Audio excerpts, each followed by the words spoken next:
If you're anything like me, you've spent the last few years obsessively researching Jeffrey Epstein. If you're even more like me, you've also found that despite your best efforts to bring him up every chance you get, nobody seems to want to talk about the man that Rolling Stone ranks second in their list of the top 500 child predators of all time. Not at the bar, not at work, not even at family dinner. But recently, my court-appointed psychiatrist noted that while I may believe I have plenty of interesting things to say about Epstein, the last thing my relatives want to listen to at Grandma's wake is 2 hours of word vomit about the worst thing to happen to children since polio. And while I disagree with her on the basis that I'm always right and never at fault, it got me thinking. Maybe my incoherent tirades are the reason that my invite to the yearly family reunion seems to keep getting lost in the mail, so I've come up with a solution. I'm going to condense all of my knowledge about him into one gross little biographical video. I'll call it something like, worst of the worst, so if I decide to make another one of these, it'll seem like it was my plan the whole time. By the time I finish the video, I'll be so sick of talking about him that I will never bring him up again. And hey, if all goes well, I might not have to spend Christmas alone this year.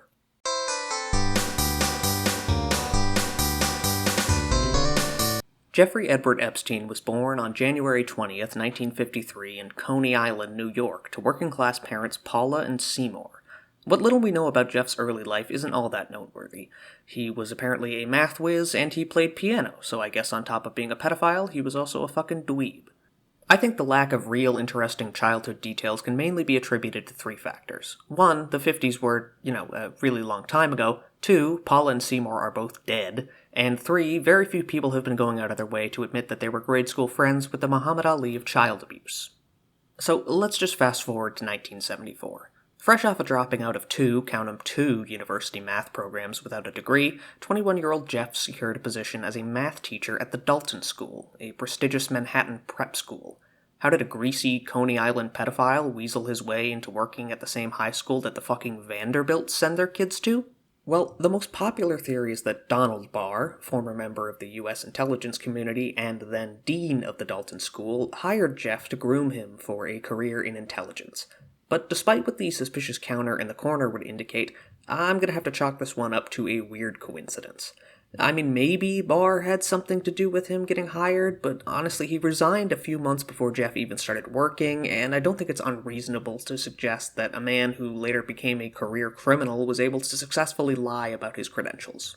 Regardless of why or how he got the job, Jeff, the greasy Coney Island pedophile, was now rubbing shoulders with Manhattan high society.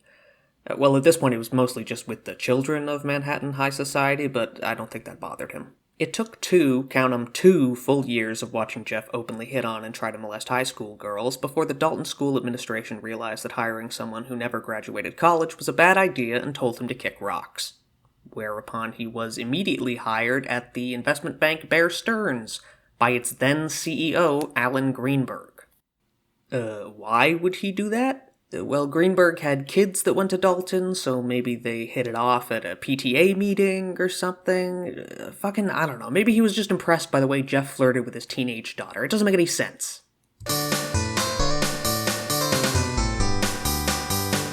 Jeff began working as a low-level assistant at Bear Stearns in 1976, and by only 1980, he had become a well-respected trader and a limited partner at the investment bank. But how did he prove his worth at such a huge bank in such a short amount of time? I mean, how could he possibly have made an impressive amount of money that quickly? What was he doing? Subprime mortgage scams and securities fraud? Probably, yeah. It's unclear exactly what sketchy shit Jeff got up to during those 4 years, but given how quickly Bear Stearns went belly up during the Great Recession, it was probably no worse than what his coworkers were doing, so I guess we can let this one slide. Like his childhood heroes John Lennon and Ice Cube, Jeff was growing tired of the group scene and decided it was time to become a solo act. He left Bear Stearns in 1981 and founded Intercontinental Assets Group Incorporated, and when asked what services this generically named company would provide for its clients, Jeff would describe himself as a high-level bounty hunter. This was Jeff's douchey way of saying that he would fly around the world convincing sketchy hedge funds and money managers to give his clients their money back after deals and investments had gone awry. What would he give them in return? Literally nothing. Which seems kind of weird, right? I mean, the people who work in finance are probably the greediest and least ethical people on the planet. You'd have to have some pretty serious leverage in order to make them give up the money that they had rightfully stolen. How did Jeff do it? Well, let's take a look at Jeff's clients from this time and see if any of the... Adnan Khashoggi. Billionaire Saudi arms dealer involved with numerous intelligence agencies, including but not limited to Mossad and the CIA. Well, fuck. If someone told me I stole money from a super rich guy who works with intelligence agencies, I would give him his money back too. I bet someone matching that description could probably get away with whatever they wanted to.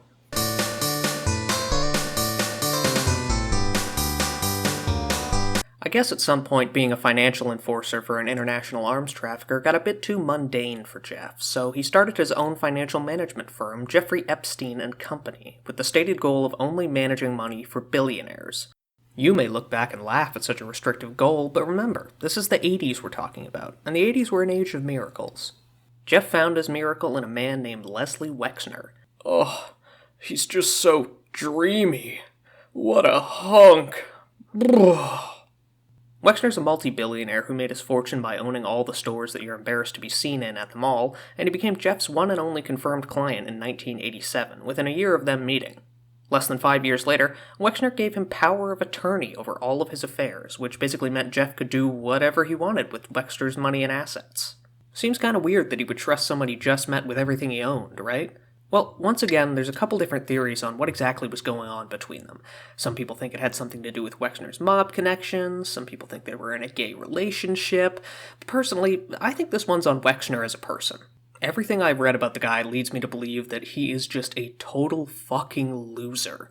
There's a New York Magazine article from 1985 that is basically just 10 pages of the author going, "Holy shit, this guy gets no hose." And while that same description could easily be applied to you, it's important to note that, unlike you, Wexner has a lot of money and owns Victoria's Secret, so not getting hose was entirely his fault. Everyone around Wexner describes him as extraordinarily anxious and shy, so much so that it was a running joke in his family that Les was under the influence of a malevolent spirit. So, by teaming up with Wexner, Jeff got access to practically infinite money, proximity to power, and the ability to abuse young aspiring models by pretending to be a Victoria's Secret model scout, and Wexner got a wingman to introduce him to women. Fair trade. How did Wexner not notice that his money manager and best friend was using his biggest brand name to abuse young women? I don't know, maybe he did all of his molesting while Les was taking his afternoon naps. Speaking of hoes, this is also around the same time that Jeff met Ghislaine Maxwell. What a fucking stupid name. What the fuck? Who the fuck names their... Ghislaine was the daughter of British media mogul and Mossad/MI6/KGB super spy Robert Maxwell, a man so rich and powerful and evil and involved with spying that he was literally the basis for a James Bond villain. Jeff and Ghislaine hit it off quickly and had a passionate whirlwind romance that only ended when Jeff finally realized that Ghislaine was 1, British, and 2, not a child. Despite the breakup, the two of them remained best friends, and you'd be hard-pressed to find Jeff anywhere without Ghislaine from this point onward. Ghislaine would act as a procurer of new underage victims, since Jeff understood that a fancy British bitch would probably seem more trustworthy to a child than a greasy Coney Island pedophile. The two were natural partners. She was the Robin to his Batman, the Watson to his Holmes, the Carla Homolka to his Paul Bernardo. They were like Bonnie and Clyde if one of them was a pedophile and the other one was also a pedophile. I didn't even have to change the name for that one. When Jeff wasn't committing crimes against nature, he was partying and schmoozing with the rich and famous, and throughout his life he became buds with a lot of powerful people, including but not limited to U.S. President Bill Clinton, U.S. President Donald Trump, Israeli Prime Minister Ehud Barak, the British citizen formerly known as Prince Andrew, Microsoft guy Bill Gates, the Jeffrey Epstein of adults Harvey Weinstein, retired actor Kevin Spacey, and of course noted smart guy Stephen Hawking. I'm gonna give my one and only get-out-of-jail-free card to Stephen Hawking, since, let's just be adults about this, it's not like he had a lot of choice over which events he attended. Sure, Jeff had a submarine specifically equipped to be wheelchair-friendly so that Hawking could ride in it, but for all we know, he spent the entire time like, "Get me out of this place. I know I'm British, but I don't want to fuck kids." Plus, Jeff did nice things like that all the time for his friends. He even had state-of-the-art security cameras and microphones installed in every single room in all of his properties to keep his friends safe. What a nice guy. I wonder if there was anything else he was willing to give to his friends. Jeff's evil deeds kind of plateaued at this point. Not to say that what he was doing wasn't bad, but like all the comedians that your parents tell you are great, he seems to have run out of new ideas in the 90s and just relied on old material from this point forward. The problem for Jeff was, it was getting increasingly hard for law enforcement to ignore, no matter how hard they tried. And believe me, they tried. However, In July 2006, after a 13-month investigation, the Palm Beach Police Department arrested Jeff on 5 counts relating to the abuse of at least 40 minors, and that was just the ones that the cops could prove he abused at his Palm Beach property. So now they've got him, right? Enough charges to put him away for years, gonna cost a fortune in legal fees and restitution, he'll be publicly dragged through the mud. Game over, right? Ha ha ha, wrong.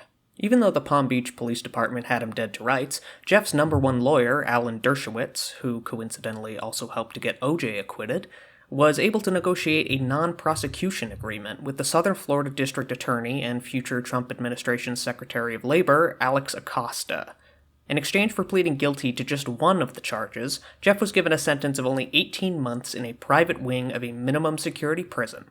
His cell was left unlocked, and he was allowed visitors basically whenever he wanted, and he was allowed to leave the prison for work trips, also pretty much whenever he wanted.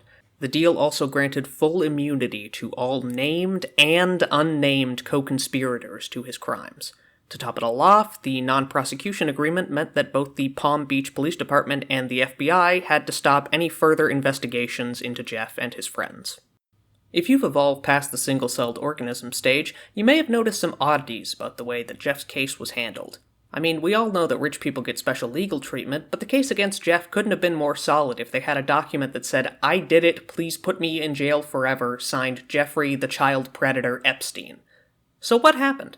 Well, once again, there's a lot of theories and speculation about what may have transpired behind the scenes, but let's just take a look at Alex Acosta's explanation of events. Oh, hey, there it is! Well, I guess that, plus all the weird intelligence agency connections from his past, would suggest a fairly plausible answer to the question, how did he get away with it? Seems pretty unfair to let someone off just because prosecuting them would lead to the exposure of state secrets, but hey, welcome to the US Justice Department. So what was the deal with all the spy shit? Well, his association with the Maxwells and Khashoggi would imply that he was working for the CIA or Mossad or both, but it does beg the question, what was he doing that was so important for these agencies? Why would they go out of their way to protect him? I mean, what could they possibly stand to gain from employing some greasy Coney Island pedophile? Oh, right! All the secret hidden cameras at all of his properties.